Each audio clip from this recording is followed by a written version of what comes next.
Hello students, Kumar study circle में आप सबका स्वागत है। आपके परीक्षा को देखते हुए यहाँ पर एक बहुत इंपॉर्टेंट हिंदी से संबंधित जो ग्रामर है, रस छंद अलंकार। रस छंद अलंकार से मैं ऑब्जेक्टिव लेके आया हूँ। मेरे बोलने से पहले आपको बताना है और देखना है कि आप कितने इसमें पारंगत है और बता सकते हैं। हमारे पास एक क्वेश्चन यहाँ पर आता है, रसों की संख्या क्या है। रसों, रस से हम लोग स्टार्ट करते हैं। रस छंद अलंकार, तो रसों की संख्या क्या है? 8, 10, 9 या 11? सही आंसर इसका आएगा सी, 9 आएगा। यद्यपि मैं थोड़ा सा बता देना चाहता हूं कि भरत मुनि ने 8 बताया था। भरत मुनि ने जो बताया रसों की संख्या 8 बताई थी, उन्होंने शांत को रस नहीं माना है। और अगर मैं उसको बात करूं, श्रृंगार रस की बात कर लिया जाए, और श्रृंगार रस में दो और होते हैं, वात्सल्य और भक्ति। वात्सल्य और भक्ति और श्रृंगार की अगर बात कर लिया, श्रृंगार के भी दो भाग कर दिया जाए। 9 में श्रृंगार जो रस है उसके भी अगर दो भाग कर दिया जाए, पहला जिसको मैंने वात्सल्य बोला, दूसरा भक्ति, तो टोटल आ जाएगा आपका 11। तो कुल मिला के कहीं पर आपको 11 भी मिल सकते हैं, 8 भी मिल सकते हैं, लेकिन वास्तविक रूप से जैसे 9 रस बोलते हैं तो हम इसको 9 मान के चलते हैं। ठीक है, तो यहां पर रसों की संख्या कितनी होगी? रसों की संख्या यहां पर 9 होगी।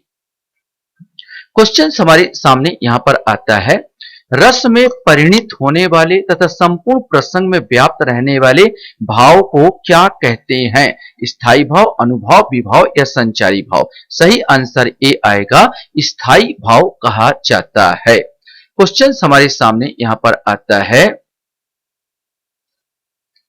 निशिदिन बरसत नयन हमारे पंक्ति में रस है। आपको बताना है, निशिदिन बरसत नयन हमारे पंक्ति में कौन सा रस है? वियोग रस, करुण रस, रौद्र रस या अद्भुत रस? सही आंसर आएगा ए, वियोग रस। निशिदिन बरसत, रोज हमारा बरस रहा है, नयन हमारे माने आपके वियोग में गिर रहा है पानी, इसलिए वियोग रस आ जाएगा। मेरे तो गिरधर गोपाल दूसरे ना कोई, जाके सिर मोर मुकुट मोर पति सोई। उपयुक्त पंक्ति में रस है करुण, शांत, श्रृंगार या हास्य? सही आंसर इसका सी आएगा, श्रृंगार रस है। देखो, जो के जाके सिर मोर मुकुट, जाके सिर मोर मुकुट, श्रृंगार, मोर पति सोई। यहां क्वेश्चन हमारे सामने यहां पर आ रहा था, श्रृंगार रस की मित्रता किस रस से है? श्रृंगार हास्य से, अद्भुत से, विस्मय से या रौद्र से? सही आंसर इसका ए आएगा, हास्य से। इसकी जो मित्रता हास्य रस से है। किस रस को रसराज कहा जाता है? श्रृंगार रस, वीर रस, शांत रस, करुण रस? नो डाउट आप सबको मालूम है, श्रृंगार रस को क्या कहा जाता है? रसराज कहा जाता है। विस्मय स्थायी भाव किस रस में होता है? विस्मय स्थायी भाव किस रस में होता है? हास्य रस, शांत रस, अद्भुत रस या विभत्स रस? इसमें से आपको बताना है। सही आंसर सी आएगा, अद्भुत रस। विस्मय जो स्थायी भाव है, अद्भुत रस का है।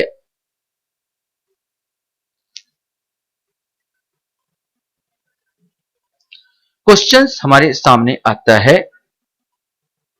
वीर रस का स्थायी भाव क्या है? वीर रस का रति, हास्य, उत्साह या क्रोध? नो डाउट वीर रस का स्थायी भाव क्या है? उत्साह है।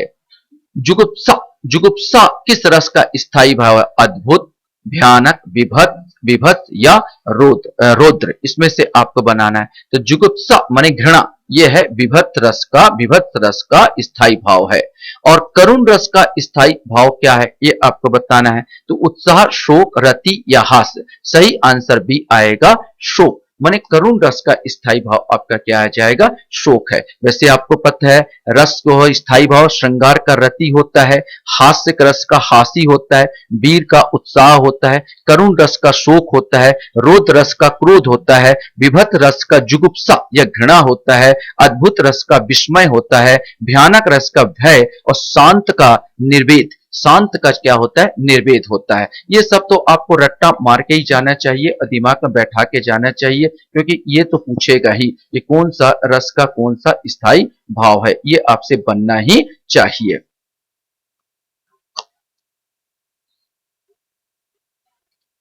हमारे सामने एक और आता है क्वेश्चन, आखिया हरि दर्शन की भूखी, कैसे रहे रूप रस रांची, ये बतियां सुनी रुखी? उपयुक्त पंक्तियों में कौन सा रस है, ये आपको बताना है।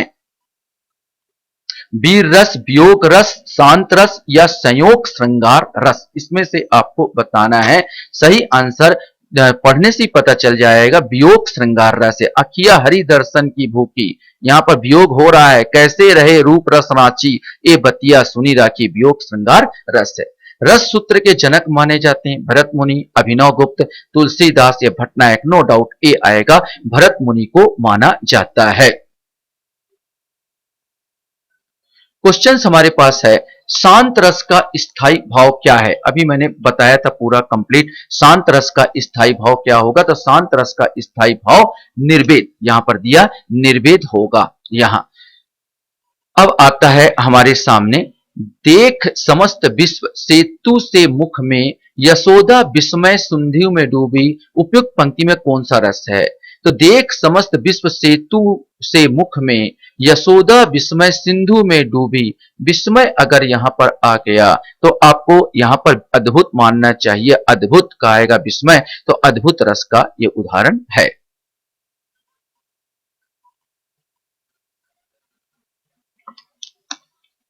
क्वेश्चन हमारे सामने था, रस के कितने अंग होते हैं? 2, 4, 5 या 6, इसमें से आपको बताना है।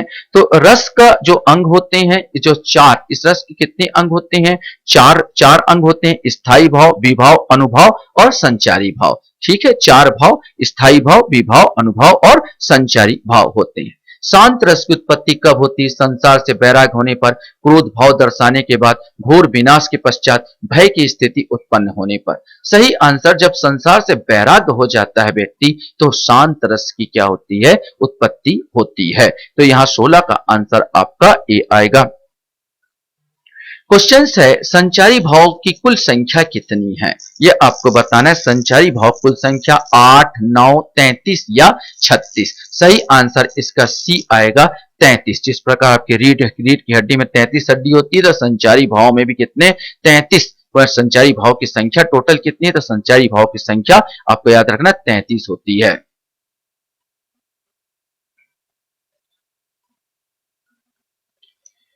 क्वेश्चन हमारे सामने आता है, निम्नलिखित में से छंद शास्त्र का आदि आचार्य कौन है? पिंगलाचार्य, मम्मट, भरत या विश्वनाथन? सही आंसर ए आएगा, पिंगलाचार्य।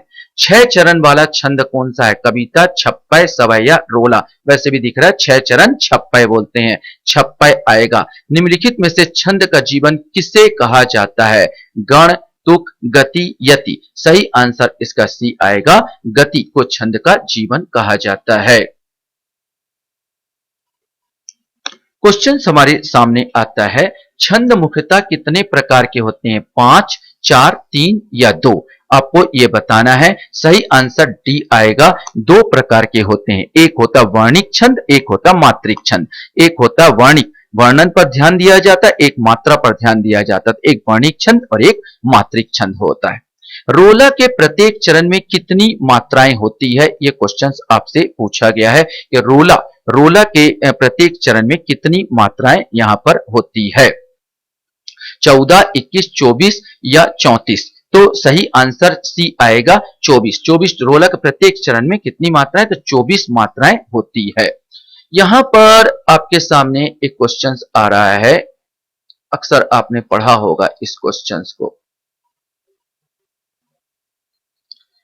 रहीमन पानी राखिए, बिन पानी सब सून, पानी गए न उबरे, मोती मानुष चून।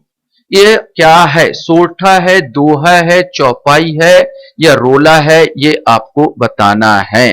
तो सही आंसर इसका जो आएगा वो है बी, ये दोहा है।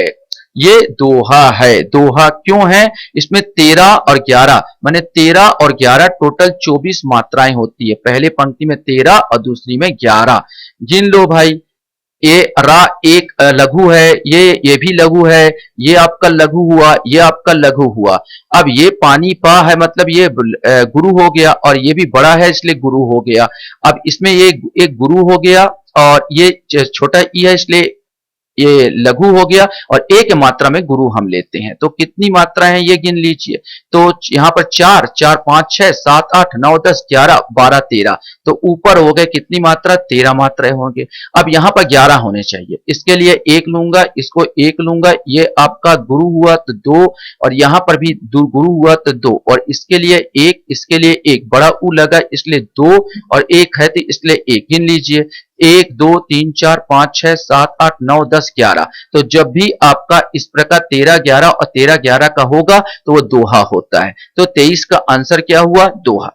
दोहा और चौपाई कैसे छंद हैं, ये आपका क्वेश्चन है। दोहा और चौपाई कैसे छंद हैं, ये मात्रिक छंद है, मात्राओं पर इसको ज्यादा ध्यान दिया जाता है।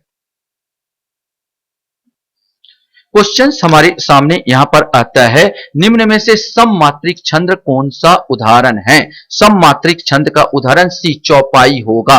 चौपाई सममात्रिक छंद का उदाहरण है। चौपाई के प्रत्येक चरण में 16-16 मात्राएं होती है। कितनी मात्रा, प्रत्येक चरण में होती है 16-16 मात्राएं, तो चौपाई के, तो इसलिए यह हो जाएगा सममात्रिक छंद हो जाता है। अब चूंकि यहां पर फिर क्वेश्चन दे दिया और मैंने आपको उत्तर पहले ही बता दिया।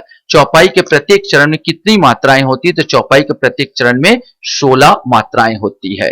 किस छंद का प्रथम व अंतिम शब्द एक सा होता है। किस छंद का प्रथम और अंतिम शब्द एक सा होता है, कुंडलिया, रोला, दोहा या सोरठा, इसको आपको बताना है। सही आंसर आएगा कुंडलिया, मतलब जिस शब्द से स्टार्ट होगा अंत भी उसी शब्द से होगा। ये किसमें हो, कुंडलिया में होता है। छंद का सर्वप्रथम उल्लेख कहां मिलता है, ऋग्वेद, उपनिषद, सामवेद, यजुर्वेद। सही आंसर ए आएगा, ऋग्वेद में मिलता है।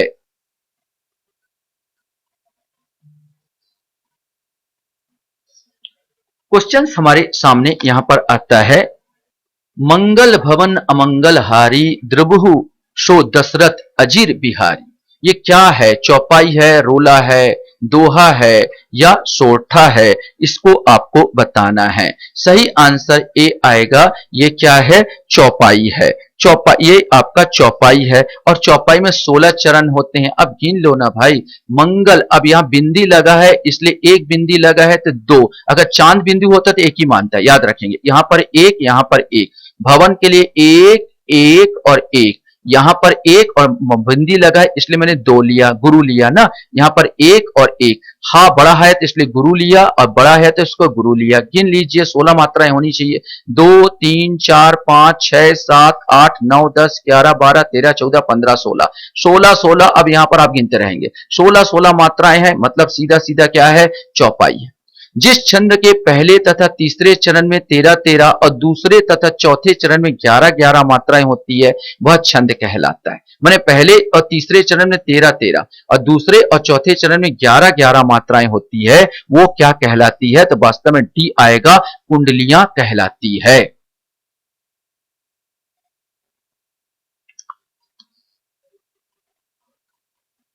क्वेश्चन है, 24 24 मात्राओं की 2 पंक्तियों वाला छंद क्या कहलाता है।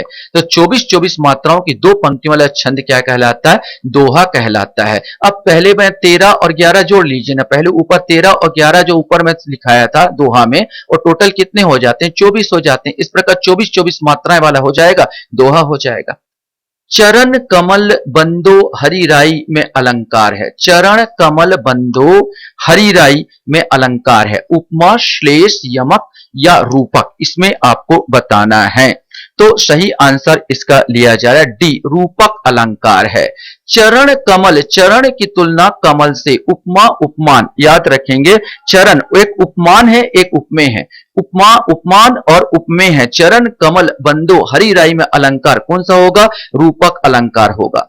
जहां अनेक वर्णों की आवृत्ति केवल एक बार होती है वह होता है, जहां अनेक वर्णों की आवृत्ति केवल एक बार होती है वह होता है। तो 33 का जो आंसर है वो सी आएगा, छेका नुप्रास, वो आएगा आपका छेका नुप्रास।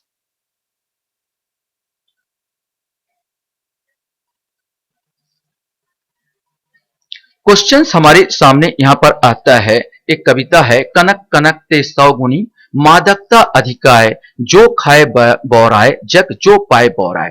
जहां वर्णों की आवृत्ति बार बार हो रही हो और वर्ण का अर्थ अलग अलग हो जा रहा, यहां पर कनक कनक ते सौगुनी, एक बार कनक का अर्थ धतूरा और एक कनक का अर्थ सोना, एक ही शब्द का दो अर्थ में लिया गया है, अर्थात ये कौन सा अलंकार है? यह यमक अलंकार हो जाएगा। तो 34 का आंसर नो डाउट ऐसे ही देखोगे तो यहां पर यमक, जब वर्णों की आवृत्ति तो हो रही है लेकिन वर्णों का आवृत्ति में अर्थ अलग अलग नहीं, एक प्रत्येक वर्ण का अलग अलग है, एक का अर्थ सोना, एक का अर्थ धतूरा, यमक यमक यहां पर या तो यमक अलंकार आएगा। मेरो मन अनंत कहां सुख पावे, जैसे उड़ी जहाज को पंछी फिर जहाज पे आवे। ये आपका पूछा गया है, ये अलंकार कौन सा है? तो मेरो मन अनंत सुख कहां पावे, ये जो मेरे मन का जो है जहाज से तुलना कर रहा है ये, तो ये उपमा अलंकार ये आ जाएगा। 35 का जो आंसर आ जाएगा उपमा अलंकार का आ जाएगा।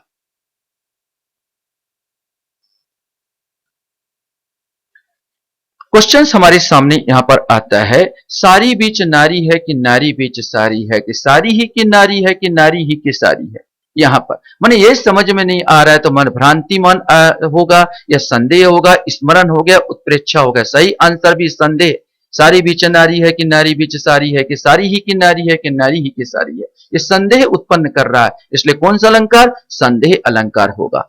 जहां उपमेय में उपमान की समानता की संभावना व्यक्त की जाती है वह अलंकार होता है। यहां पर पूछा गया है तो सही है उत्प्रेक्षा। जहां उपमेय में उपमान की समानता की संभावना व्यक्त की जाती है वह अलंकार होता है उत्प्रेक्षा। यहां पर आपके सामने एक है, राधा का मुख, राधा का मुख चंद्र पंक्ति में अलंकार है।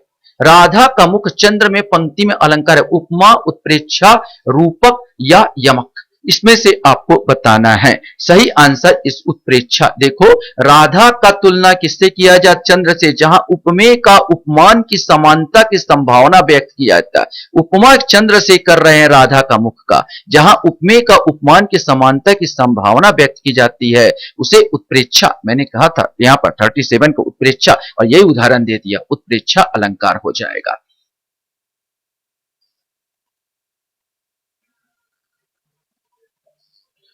क्वेश्चन हमारे सामने यहां पर आता है, निम्नलिखित में से कौन सा शब्दालंकार नहीं है?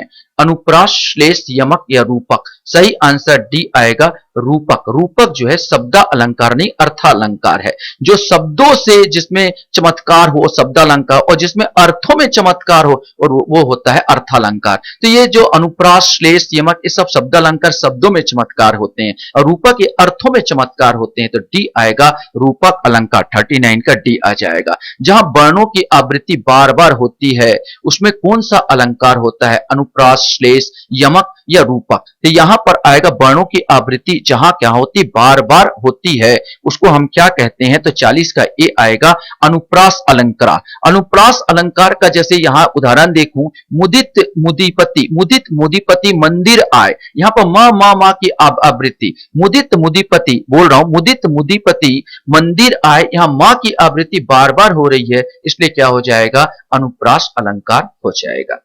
आशा करता हूं ये वीडियो भी आपको अच्छा लगा होगा। आप लोग मेरे वीडियो को